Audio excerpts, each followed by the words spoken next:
We have been given another kit for additional testing, and one kit equals 600 tests. Yeah, that is some good news. While only one case has been confirmed in our state, Governor Lamont and health officials are stepping up efforts to keep everyone safe. Chief Capitol reporter Susan Raff live for us at Bristol Hospital, where they are getting ready to start testing there. Susan. Erin, they certainly are, and we want to update you on some latest developments. I had a chance to speak to Hartford Mayor Bronin's staff. They tell us they may consider canceling the St. Patrick's Day parade, which is on Saturday, but that decision has not been made yet. And in fact, New Haven is also considering the same thing. Hospitals across the state, as you know, have been training and preparing for weeks for the coronavirus. And Bristol Hospital is now taking extra precautions.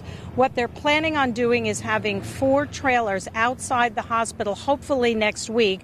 This will be a place for people to go who may be experiencing flu-like symptoms. Priorities really include if you are hospitalized, again, if you are having symptoms, if you've traveled to one of the high-risk countries or perhaps have come in contact with someone who has traveled there.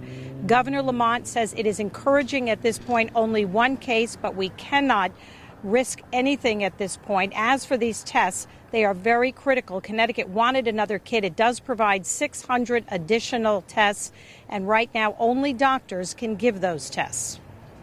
Over the last week, as you know, we've not only met with all of the hospitals, we have phone call today again with superintendents of schools, following up with all the mayors, met with the legislative leadership or talked to the legislative leadership just yesterday in terms of a coordinated response, what they should be thinking about in terms of the legislature and big public meetings. And we'll be following up on that as well. Well, this is a new virus. The coronavirus is new. The message, the public health message is old. We need to avoid coming to work if you're ill. We need to take those personal precautions that we've all known about with regards to influenza. We're dealing with a serious influenza issue here throughout the United States. If we just follow those same rules and protocols and measures individually, we can do our job as a community.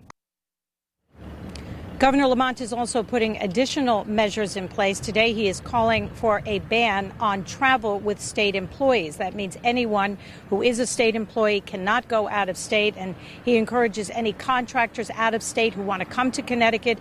The best way to handle that kind of business is do it with teleconferencing. And coming up on Eyewitness News at 5, we will have more on that. Plus, how does this affect UConn? And we also spoke to people about their concerns and what they may or may not be doing differently in light of the coronavirus outbreak. We are live in Bristol. Susan Raff, Channel 3 Eyewitness News.